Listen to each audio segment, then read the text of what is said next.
That fateful Tuesday night at 11:47 p.m., a phone call came in, its sound forever etched into Wade Morrison's memory. It was his nephew on the other end, his voice filled with despair, making the world around Wade stand still. Wade, still in his paramedic uniform after an exhausting 12-hour shift, had just put his leftover dinner in the microwave when little Colton, with a superhero icon, flashed across his screen. "Uncle Wade," Colton whispered, his voice trembling with tears. "Please help. They locked me in the basement and I can hear them arguing upstairs." The chopsticks froze in Wade's hand, and his heart hammered wildly in his chest. For 5 years, 32-year-old Wade Morrison had been more than just an uncle to Colton. After Colton's father left Deanna, Wade's sister, shortly after the boy's second birthday, Wade stepped into a fatherly role. He taught him how to ride a bike, chased away nighttime monsters, and never missed a single Little League game. Colton wasn't just a nephew. He was the son Wade never had. 7-year-old Colton, with his unruly sandy hair and bright green eyes that lit up when he talked about dinosaurs and superheroes, was the life of the party. He shared his lunch with forgetful classmates and cried if he accidentally stepped on a bug. He called Wade his superhero uncle because Wade saved lives as a paramedic. But tonight, his voice held genuine terror, a plea for rescue. Deanna, Wade's 29-year-old sister, had always been too trusting, as their mother used to say. After Colton's father left, she'd struggled for years, working 2 jobs while Wade helped care for her son. But 8 months ago, Garrett Hendricks entered her life. A 34-year-old investment banker who drove a Tesla, he seemed to adore Deanna. After 3 months, he moved in, and 5 months later, they married at City Hall with only a few witnesses. Wade only found out at the last minute. "Colton, slow down, buddy," Wade said, grabbing his keys and forgetting his cooling dinner. "What do you mean they locked you in the basement?" "Garrett told Mom I ran off to my friend Brody's house, but I didn't, Uncle Wade. I've been here since dinner. It's dark and scary." The fear in the boy's voice burned Wade. This was the same kid who'd recently gushed about a lost tooth, begged to see the new superhero movie, and believed adults would always protect him. Now, he was whispering into the phone as if his life depended on it, and something inside Wade told him it did. Silence filled the apartment, broken only by the hum of the microwave. Wade had just returned from a tough shift where, despite his best efforts, 2 patients couldn't be saved. All he'd wanted was to eat his dinner and unwind watching sports. In the living room, everything was in its place: medical journals on the coffee table, work boots by the door, and a summer vacation photo that always brought a smile to his face. In the photo, taken at Pine Ridge Lake, Colton, wearing an oversized fishing vest, held up a tiny fish, beaming with pride as if he'd caught a whale. That weekend, he'd first called Wade his superhero uncle after Wade taught him how to bait a hook and talked about his job. "You save people every day, Uncle Wade," Colton had said with admiration. "You're cooler than any movie superhero." The 11:47 p.m. call usually brought a tired smile to Wade's face. Colton had set up that photo himself, insisting on adding a superhero emoji because that's just you. But instead of the usual cheerful greeting, muffled sobs answered, chilling Wade to the bone. These weren't ordinary childish tears. They were tears steeped in terror. But something else had taken hold of the boy's mind, a primal fear. "Uncle Wade," his quiet, almost broken voice came through. "I'm really scared. Garrett locked me in the basement and told Mom I went to my friends. But I didn't go anywhere. I'm here, in the dark basement, and I can hear them arguing about me." Leaping up, Wade knocked over his chair. "Colton, what are you saying? Where's your mom?" "She's upstairs with him. Uncle Wade, he told her I was at Brody's for a sleepover, but it's not true. He sent me down here right after dinner, saying I needed to think about my behavior, even though I didn't do anything wrong, honestly." Fragments of the last few months, details Wade hadn't paid attention to, flashed through his mind. 3 weeks ago, when he'd stopped by unannounced to wish Colton a happy birthday, Garrett had blocked his way at the door. "Deanna's not feeling well," he'd said with a strained smile that didn't reach his eyes. "Next time, it's better to call ahead." When Wade did visit the following week, the visit lasted exactly an hour before Garrett announced they had a dinner reservation. That day, Colton had hugged him extra tight, whispering in his ear, "I miss you." Listen to me carefully, Wade said, pulling on his jacket with one hand, phone in the other. Are you hurt? Has anyone touched or harmed you? No, but, Uncle Wade, there are strange things here. Boxes with other kids' names written on them in black marker. Aiden 2019 and Jeffrey 2021, and inside, clothes and toys. The temperature in the room seemed to drop by dozens of degrees. Did you look inside the boxes? I was trying to find something to keep warm. It's cold down here, and he took my blanket. Uncle Wade, whose stuff is this? Why does Garrett have other kids' things in our basement? Wade was already in his truck, the engine roaring like a beast. Deanna's house was a 15-minute drive if he obeyed the rules, but he wasn't going to. Colton, is there anything else down there? Any papers, computers, or anything like that? There's a folder on a shelf. I shined my phone light on it. The boy's voice grew even quieter. Uncle Wade, it has invoices for placement and something about temporary custody agreements. One of them has tomorrow's date and an address in Phoenix. What's placement? Wade's hands gripped the steering wheel so tightly his knuckles turned white. In 5 years as a paramedic, he'd seen enough horrors to know when something was terribly wrong. An isolated basement, boxes of children's belongings like inventory, invoices for placement, and now his nephew locked inside while everyone was told he'd run away. You did exactly the right thing calling me. I'm coming right now. Can you hide somewhere, where Garrett won't see you if he comes down? There's a spot behind the water heater. I can fit there. Good. Hide there and put your phone on silent. If you hear footsteps on the stairs, stay still and be quiet. I'll be there in 8 minutes. Uncle Wade, the boy's voice trembled, I'm really scared. I know, buddy, but remember what I always tell you. Courage isn't the absence of fear, but doing the right thing even when you're scared. And you're the bravest kid I know for calling me. Hold on. Your superhero uncle is on his way. The truck sped through the deserted suburban streets, Colton's ragged breathing echoing from the phone's speaker. Wade switched to his wireless headset so both hands could be on the wheel, pushing 60 miles per hour in a 35 zone. Streetlights blurred past like ghosts, and his nephew whispered about the terrible discoveries that made Wade's heart clench. Uncle Wade, I found more boxes. One says Taryn 2020, another Miguel 2018. Each box has clothes, a few toys, and a notebook filled with dates and strange codes. Colton, please don't touch anything. Stay exactly where you are, in your hiding spot. Tell me in detail what happened tonight at dinner. A rustling sound came through, the boy apparently trying to burrow deeper behind the water heater. Mom made my favorite spaghetti, but she looked really tired and distracted. She mixed up salt and sugar and put salt in her coffee and didn't even notice until Garrett pointed it out. And after dinner, Garrett said I needed to help him with something in the basement. As soon as I went down, he pushed me inside and locked the door. He said I needed to think about my behavior, even though I didn't do anything wrong. Wade's brain processed the information like a computer. Deanna's confusion could be due to drugs. The basement was prepared in advance. Everything was planned. What did you hear them talking about upstairs? First, Mom was asking where I was. Garrett kept insisting I was at Brody's, that he'd driven me there himself. Mom sounded confused, like she couldn't remember. Then, she wanted to call Brody's mom to make sure, and Garrett got really angry. He said she didn't trust him, and maybe they should rethink their future together if she didn't believe her own husband.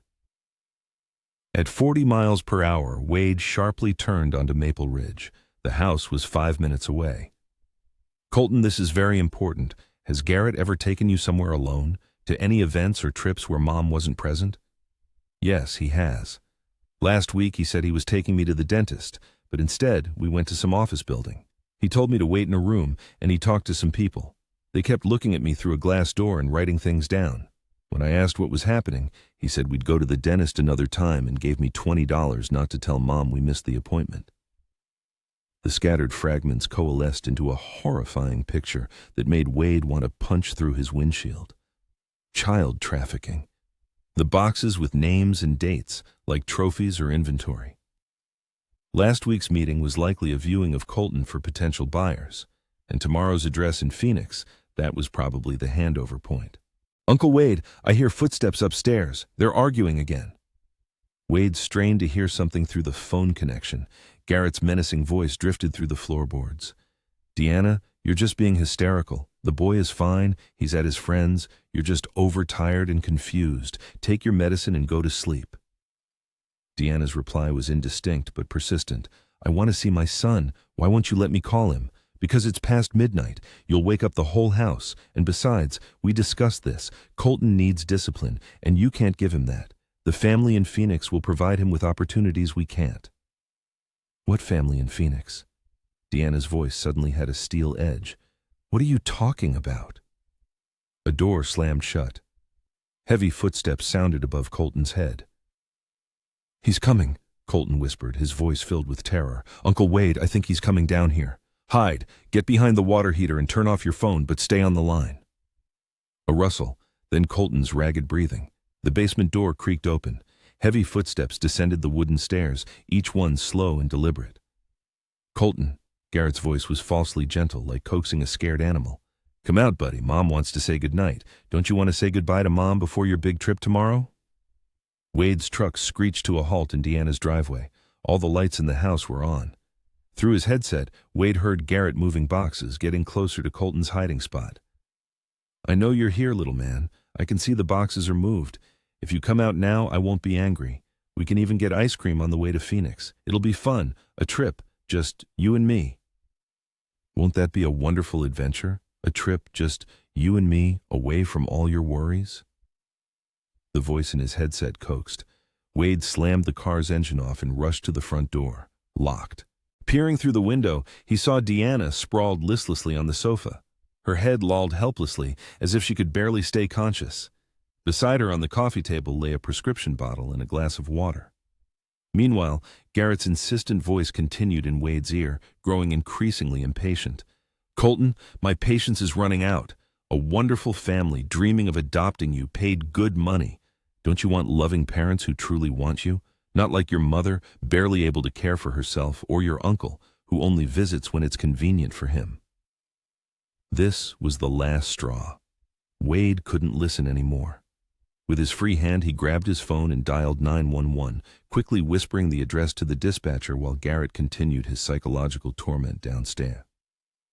But to his horror, the dispatcher said the nearest units wouldn't arrive for at least 15 minutes due to a major accident across town. 15 minutes was too long. In that time, Garrett could find Colton, harm him, or disappear with him. In those 15 minutes, his nephew could vanish without a trace into a system whose horrors Wade was only beginning to comprehend.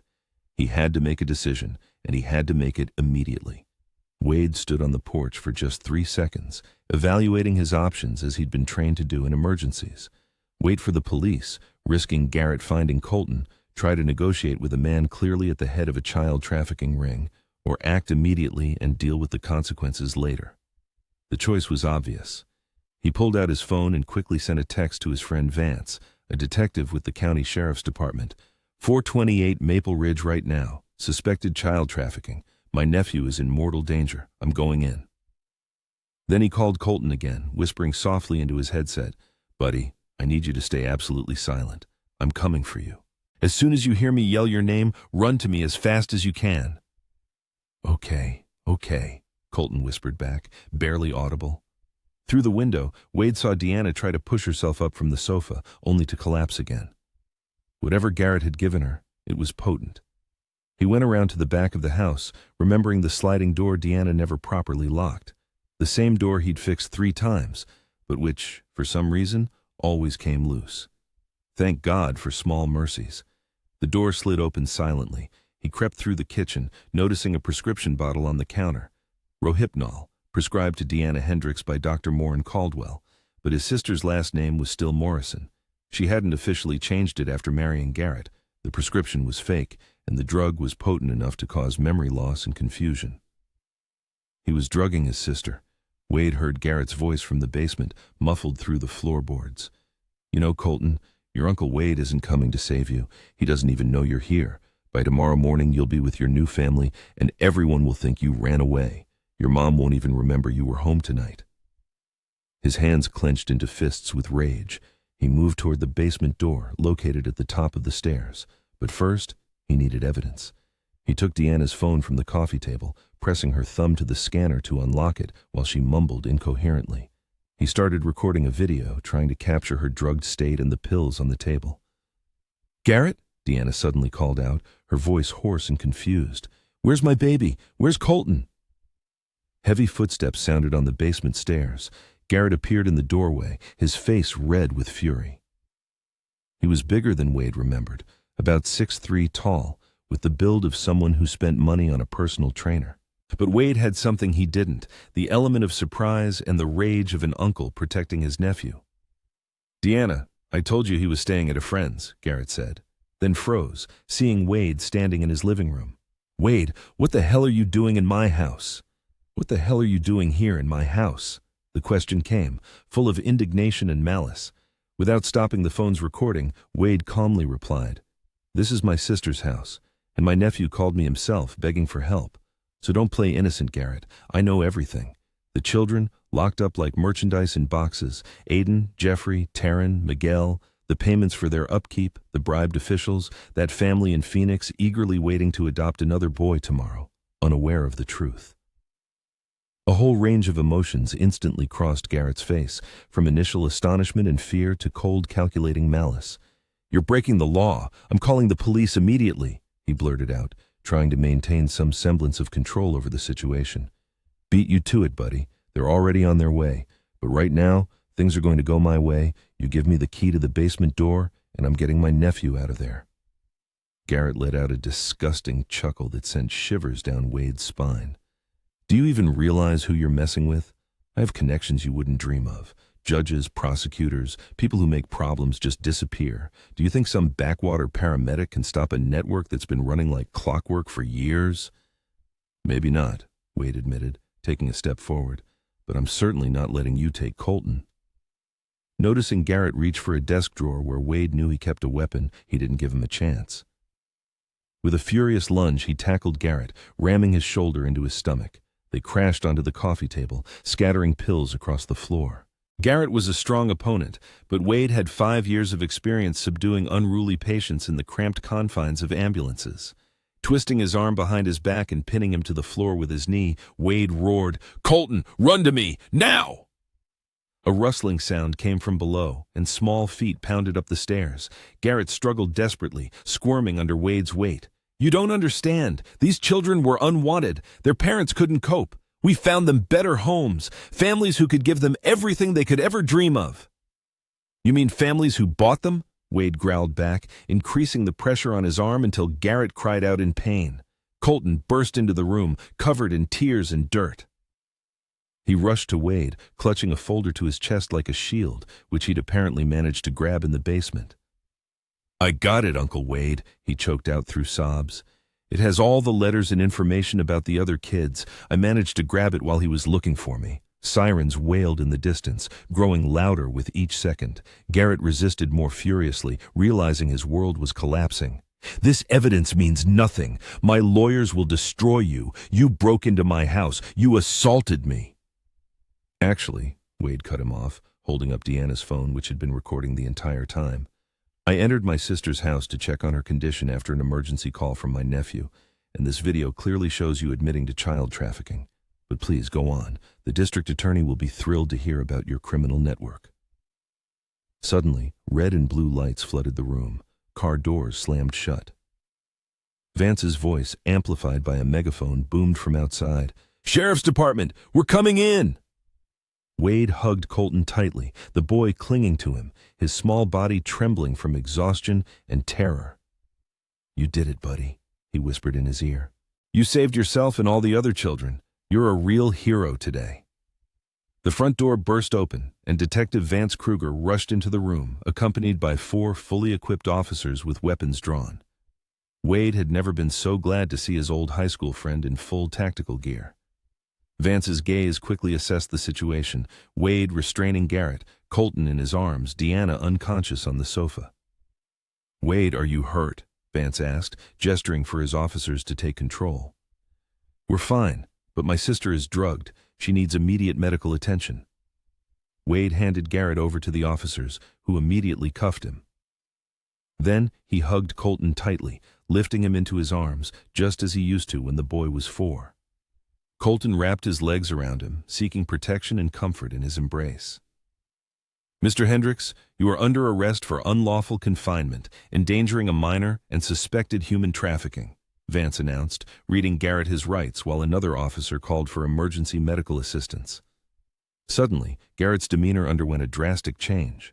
His rage vanished, replaced by a cold calm that seemed even more sinister. I demand to speak to my lawyer. I assure you there's been an unfortunate mistake. The boy was merely being disciplined for bad behavior. My wife will confirm my words once she's feeling better. Your wife is currently in no condition to confirm anything, as you systematically poisoned her with rohypnol, Wade cut in, pointing to the prescription bottle an officer was already bagging as evidence. Colton flinched slightly from Wade's shoulder, his green eyes wide with horror. Uncle Wade, there's something else. In the basement, behind the furnace, there's a locked filing cabinet. Yesterday I heard him on the phone saying the inventory list was safely hidden. I think there might be information about other children in there. Vance's face darkened. He nodded to two officers. Search the basement, document every detail, and call in the Human Trafficking Task Force. The ensuing events resembled meticulously organized chaos. Arriving paramedics began treating Deanna, setting up an IV to flush the drugs from her system. She continually reached for Colton, whispering, "My baby," as tears streamed down her face. Major Crimes Unit detectives went downstairs, while Colton and Wade gave their statements in the kitchen. Soon, Officer Patricia Reeves emerged from the basement, her face ashen. "Detective, you need to see this." Vance returned a grueling 10 minutes later, looking as if he'd aged a decade. He pulled Wade aside while a Child Protective Services representative engaged Colton with juice and cookies.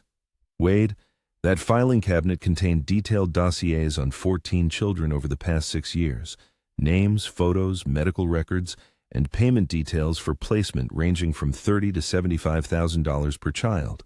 Correspondence with couples from 12 different states was found. Some of these children were listed as missing. Others were arranged as private adoptions, orchestrated by Garrett through his fictitious charity foundation." A sharp pain pierced Wade's gut. 14 innocent souls. "Where are they now?" he choked out. "That's what we need to find out. The FBI is taking over this case. It's interstate human trafficking." He paused, glancing at Colton.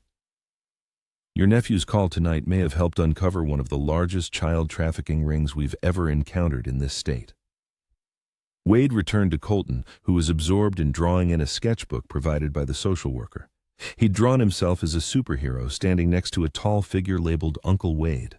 Below, he'd scrawled, "The night we saved everyone." "Hey buddy, the police need to take some pictures in the basement and collect all the evidence you found. You did something incredible." He looked up at Wade with serious green eyes. "Uncle Wade, why did Garrett want to sell children? Don't people usually want to raise their own kids?" "How do you explain such evil to a 7-year-old? Some people see children only as a source of profit, not as individuals needing love and care. But the most important thing is that you were brave and called for help. And now these other children can be found and saved." Deanna's voice suddenly cut through the room's silence, now much clearer as the IV drip began to take effect. "Colton! Wade! My God, what has Garrett done? I only remember fragments. He kept insisting Colton was somewhere else, but I felt it was a lie. I tried to clear my head, but everything was foggy." Wade's heart ached with compassion for his sister. "I'm so sorry. I should have protected you," she said in despair. Colton, like a little angel, comforted her. "It's not your fault, Mom. Garrett tricked you by giving you bad medicine, but Uncle Wade came and saved us." At that moment, Garrett, handcuffed, was being led out of the house. His words, like venomous arrows, pierced everyone present. These children were supposed to go to good, wealthy families where they could be provided with everything they needed. You've condemned them to lives with parents who never wanted them, in poverty and neglect. You think you're heroes, but you've actually destroyed their chance at a better life. Vance, unable to stomach the lies, stopped and turned to him. "We've already traced 2 recent cases. One boy was forced to work 16 hours a day on a farm. Another was found locked in a bedroom, emaciated and with signs of abuse. Enough of these twisted justifications." As Garrett was led away, more police units arrived on the scene. The FBI Human Trafficking Task Force set up a mobile command post. Neighbors gathered on the sidewalk, whispering anxiously and filming the events on their phones. At that moment, Detective Ruiz from the task force approached Wade. "Mr. Morrison, your nephew is a hero today. Without his call and the evidence he preserved, we might never have uncovered this criminal network. We'll need a comprehensive interview with all of you, but right now, our main task is to notify 14 families and locate the missing children." Wade hugged Colton tightly, who, exhausted by the ordeal, yawned and leaned into his shoulder. His sister leaned against them, trembling but slowly coming to her senses. They were a family who had survived the unthinkable, but they were together. "Uncle Wade," Colton whispered, "are we safe?" "Yes, buddy, we're safe, and other children will be safe because of you," Wade replied. As the investigation unfolded around them, Wade realized that this quiet suburban house had concealed a nightmare spanning the entire country. But today, one brave 7-year-old boy had shattered it all with a single phone call and the courage to speak up when all seemed lost. 3 months passed. The family's life had changed dramatically. Wade sat in the living room of his new house, watching Colton enthusiastically build a Lego police station. On the coffee table lay signed guardianship papers. Wade was now not just an uncle, but Colton's legal guardian, while Deanna continued her journey to recovery. The investigation had grown immense. The FBI uncovered Garrett's network, spanning 15 states and affecting 23 children over 7 years. Some children were reunited with biological families who had desperately searched for them. Others, whose adoptions were legally processed but involved illegal payments, faced complex legal battles. 4 children were rescued from horrific situations where they had been bought as property, forced into labor, or subjected to abuse. Garrett Hendricks was sentenced to 40 years in prison without the possibility of parole. His network of buyers, fake document providers, and corrupt officials collapsed. Dr. Maureen Caldwell, who wrote prescriptions for drugging unsuspecting mothers, lost her medical license and faced 10 years in prison. The investment firm where Garrett worked discovered he had used corporate resources to launder money from human trafficking, leading to additional charges. Deanna was now in a rehabilitation center, processing her trauma and guilt. The systematic drugging had lasted 4 months, leaving gaps in her memory. Every Tuesday and Saturday, Wade and Colton visited her. She was growing stronger, clearer, more like the sister Wade remembered. Her therapist believed she had been a victim of predatory behavior, targeted as a single mother facing financial hardship. The story of Wade, an Ohio paramedic, reveals the horrifying realities of human trafficking and the importance of vigilance in protecting children. His life was forever changed after rescuing Colton, his nephew, from the clutches of a criminal. The tragedy began with his sister Deanna's sudden marriage to Garrett, a man who quickly isolated her from family and friends. Wade recalls Deanna's words. She confessed she should have seen the warning signs: the rushed marriage, the estrangement from loved ones, Garrett's constant excuses. However, he skillfully created an illusion of safety and care, which is a typical tactic of such predators. They don't appear as monsters, but rather as saviors to those in vulnerable situations. Colton, having endured a horrific experience, is undergoing therapy to cope with the trauma. He is plagued by nightmares, where he finds himself back in the basement.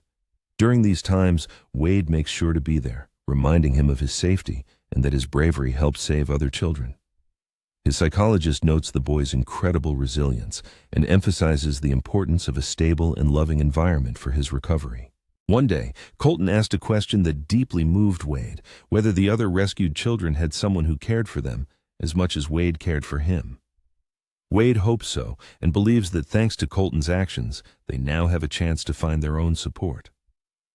They moved into a new house with no basement, and Colton's room has large windows so he can always see outside. Together, they painted it superhero blue and decorated it with glow-in-the-dark stars. On his dresser sits their favorite photo from a fishing trip, with happy smiles on their faces. Wade has also changed. He continues to work as a paramedic, but now he also teaches at the National Center for Missing and Exploited Children. He speaks about the signs of predatory behavior, human trafficking, and the importance of listening to children when they ask for help. Every lecture begins with a reminder that one phone call can save lives. The warning signs were there, but Wade hadn't known what to look for: the rapid progression of the relationship, the isolation, attempts to limit family contact, Deanna's fading personality, her dependence and confusion, secret meetings, and locked rooms in the house. Criminals exploit the fact that people often don't notice patterns or ask uncomfortable questions. Recently, Wade received a letter from the mother of one of the rescued children, a boy named Aiden, who had been missing for 3 years. She thanked him for bringing her son home and for ending the nightmare of not knowing. Attached to the letter was a photo of Aiden with his family smiling on his 10th birthday. That photo now sits on Wade's desk next to the one with Colton. Colton is slowly returning to a normal life, going to school, playing Little League, and laughing at cartoons. However, he has become more aware of the world's dangers and more attentive to his friends. His teacher says he's the first to notice when classmates are upset and reports to adults if something seems suspicious. Perhaps this vigilance will fade with time, or perhaps it will help him become a person who helps others. Either way, Wade will be there to support him. People often ask Wade if he regrets anything or wishes he had acted differently, but he is grateful to Colton for his courage to reach out for help in a moment of despair. The boy believed he would be heard, believed, and saved. And this is the lesson Wade carries with him. Listen to children, believe them when they say something is wrong, and don't ignore your concerns, even if someone seems pleasant and successful. Evil often hides behind a facade of respectability. Garrett was on the board of charities, coached a youth soccer team, and attended church every Sunday. Evil doesn't always announce itself openly. It often prefers to remain in the shadows, not advertising its presence. If this story resonates with your heart, making you reflect on the fate of a child in need of support and protection, do not hesitate. Take initiative, ask questions, be that person who doesn't stand by. You don't need superpowers. Genuine care and a willingness to act are enough. Colton, the boy in trouble, called his rescuer his superhero uncle, but the real hero that night was himself, a 7-year-old child who found the strength to whisper into the phone, "Uncle Wade, please help." This quiet plea for help led to the uncovering of an entire human trafficking network and the rescue of 14 innocent children's lives. Just imagine the incredible results that can be achieved if each of us shows similar empathy and attention to those around us. There are bonds that cannot be broken, no matter how bleak the circumstances, and sometimes the quietest voices carry the most important messages. We just need to be ready to hear them.